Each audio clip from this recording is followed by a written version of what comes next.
Masa akhir jabatan Gubernur Sulsel, Andi Sudirman Sulaiman sudah diumumkan DPRD Sulsel pada rapat paripurna di kantor DPRD Sulsel, Jumat 4 Agustus 2023. Gubernur Sulsel Andi Sudirman Sulaiman turun tahta pada 5 September 2023 mendatang. Sebelum turun tahta, catatan merah disampaikan DPRD Sulsel. Wakil Ketua DPRD Sulsel, Nimatullah RB menyoroti jumlah utang yang ditinggalkan Andi Sudirman Sulaiman. Gubernur Sulsel Andi Sudirman Sulaiman disebutnya meninggalkan utang tinggi. Jumlah ini diakui menjadi limpahan utang terbesar di pemerintahan. Saat itu, besaran utang hanya di angka 600 miliar rupiah. Akibat utang tersebut, APBD 2023 pun disebut menanggung beban besar. Sebab utang ini termasuk jangka pendek yang harus dibayarkan.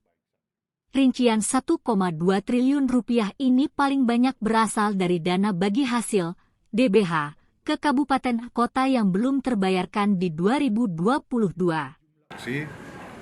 Saya diminta untuk menyampaikan ke publik bahwa terkait dengan pemberhentian Pak Gubernur, kita mau mengingatkan siapapun yang mau jadi PJ Gubernur bahwa Anda sedang menghadapi pemerintahan yang sedang tidak baik-baik saja.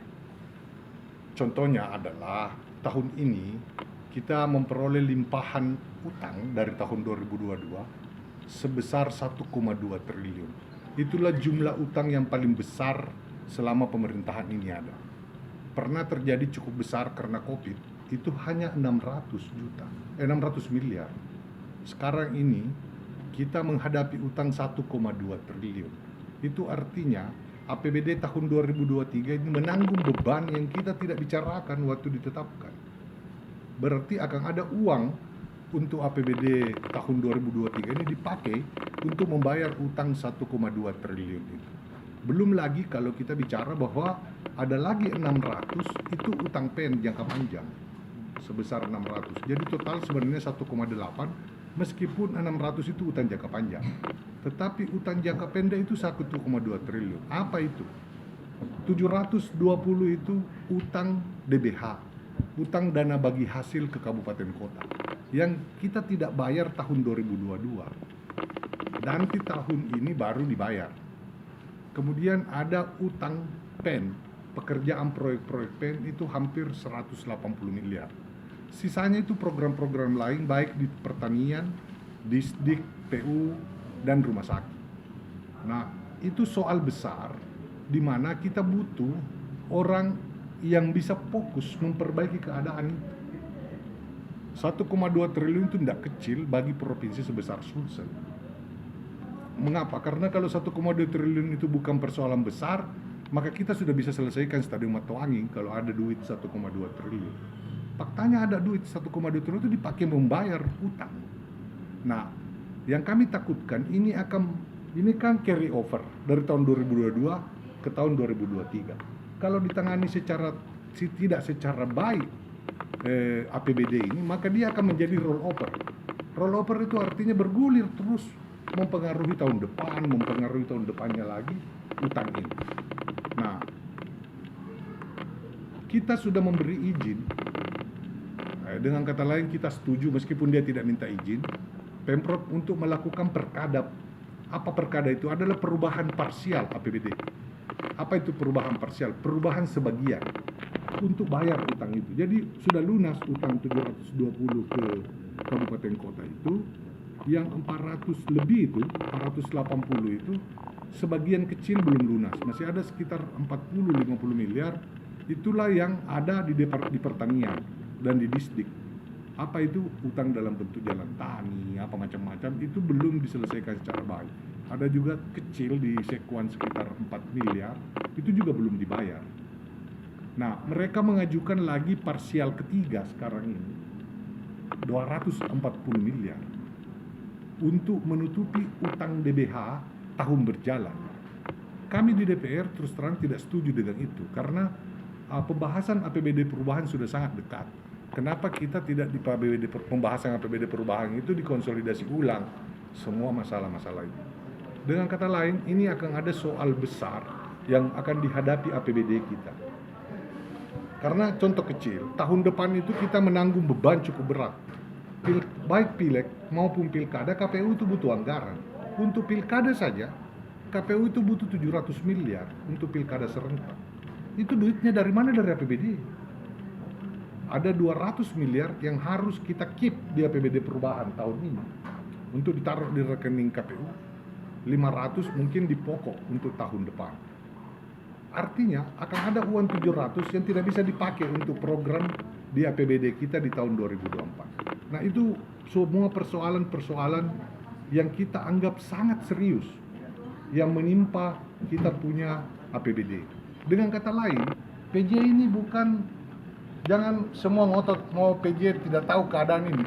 Ini perlu saya sampaikan di media supaya para calon PJ itu tahu bahwa kau ini bukan mau masuk surga, mau masuk neraka ini. Iya kan? Kalau ya karena ada soal-soal seperti itu. Jadi itu dari sisi anggaran. Di sisi lain, kami juga di DPRD sangat prihatin dengan fenomena mudahnya formasi kepala OPD eselon 3 itu berganti kiri kanan.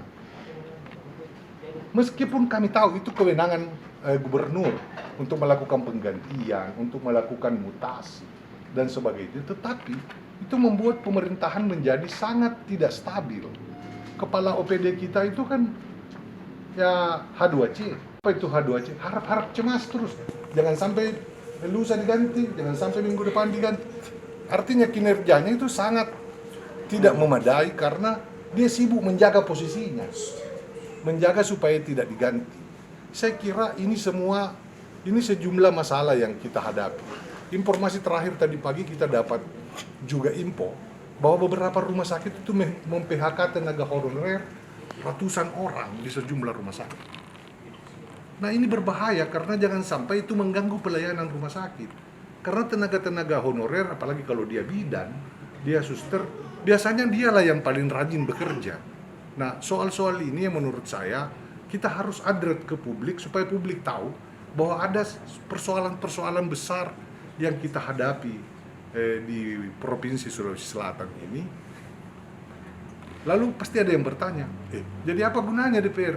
Di seluruh rapat, baik komisi, banggar, apa dan sebagainya, kita sudah meminta berkali-kali untuk itu menjadi perhatian, tetapi bukannya malah menjadi baik, malah kalau saya lihat kecenderungannya makin parah gitu kan. Nah, itu situasi yang kita hadapi. Jadi kita perlu mengingatkan PJ untuk mempersiapkan mental dan terutama mempersiapkan niat baik. Jangan dulu berpikir yang lain-lain karena pemerintah provinsi ini harus fokus ditangani secara baik. Karena kalau dari sisi anggaran saja sudah soal besar, ya bagaimana dia bisa melangkah ke hal-hal lain. Kemudian para PNS kita bekerja tidak nyaman, bekerja di bawah tekanan, itu juga tidak sehat bagi berjalannya organisasi yang kita anggap baik. Nah, kami pimpinan sudah menginstruksikan seluruh komisi untuk melakukan rapat evaluasi 1 semester. Nah, kita mau dengar di tempat-tempat mana saja ada PHK, ada menonjolkan para honorer, karena itu berbahaya bagi pelayanan kita. Nah, itu soal-soal yang kita hadapi. Meskipun kami berterima kasih ya Pak Gub sudah bekerja semampunya, bahwa meninggalkan banyak masalah itu akan menjadi beban berat bagi PJ yang akan melanjutkan sekitar 1,5 tahun. Itu berat sekali. Membahas APBD perubahan ini kan kita baru bahas saja 3 perkada. Perubahan parsial itu sudah berat. Karena kalau perubahan parsial itu 3 kali sudah bukan parsial, bukan perubahan sebagian, itu perubahan total. Apalagi kalau angkanya 700 miliar, 200 miliar, itu ngeri-ngeri sedap itu barang. Tiap tahun kita rapat banggar, kita minta bantuan keuangan itu diminimalkan. Kenapa? Karena bantuan keuangan itu sifatnya sunat. Sementara ada yang wajib, kita tidak penuhi. Apa itu yang wajib? Ya dana bagi hasil. Kabupaten kota itu lebih suka kalau dana bagi hasilnya dipenuhi secara tepat waktu. Karena itu kan dia bebas mau taruh di mana. kalau dia bantuan keuangan kan ada proposalnya, dia turun uang harus sesuai proposal kan. Nah, soal-soal itu kalau nanti Bapak mau lihat di notulen-notulen rapat Banggar itu selalu kita announce. Sudahlah, stoplah itu bantuan keuangan. Cuma memang ya agak sulit juga karena ya ini off the record ya. Ya Pak Gubernur sepertinya nyaman akrobat masuk ke kabupaten bantu 15 miliar. Nah, kan itu padahal ada kewajibannya yang dia tidak penuhi. Nah, soal-soal seperti ini yang menurut saya harus kita rasionalkan ke depan, dan kita berharap siapapun yang terpilih PJ fokus menyelesaikan urusan-urusan ini, terutama anggaran, bagaimana merasionalkan anggaran supaya kita bisa menyetop utang besar di tahun-tahun yang depan. Kemudian yang kedua, bagaimana memulihkan mental dan psikologi para ASN ya, baik eselon 3, eselon 4, terutama eselon 2, supaya mereka kerja profesional sesuai kompetensi dia, bukan bekerja karena tekanan, karena H2C, harap-harap cemas. Nah kan ini yang kita hadapi, dan ya tempatnya mengeluh mereka itu kan di DPR kalau rapat. Nah kita juga bisa memaklumi keadaan itu. Kemudian yang terakhir saya kira ada persoalan besar yang kalau meledak itu berbahaya. Soal PHK beberapa honorer di rumah sakit. Ya kami tentu saja sebagai wakil rakyat, ya kami harus prihatin dan mau peduli dengan urusan ini. Karena itu nasib. Ada orang yang sudah 12 tahun, 10 tahun kerja di situ meskipun dia honorer ya. Karena kalau Anda perhatikan di pemerintahan, PNS itu kan kerjanya relatif santai. Yang kerja keras itu honorer. Kenapa? Karena kalau PNS dia bilang kan tidak mungkin saya dipecat. Nah, hal-hal ini bisa mempengaruhi pelayanan. Apalagi kalau rumah sakit itu rawan sekali. Karena itu sektor yang mempertaruhkan nyawanya orang. Kalau orang sakit, apalagi sakit parah ke rumah sakit dan tidak tertangani secara baik, kan bisa metong dia kan. Nah, hal-hal seperti itulah yang menjadi perhatian kita. Ya, kita berharap media tidak menggoreng dalam tanda petik berlebihan. Apa yang saya sampaikan ini bukan upaya menjelek-jelekan gubernur dan jajarannya. Sebagai DPR ini kewajiban kami mengannounce ke masyarakat, jangan kau berharap banyak lagi masalah ini.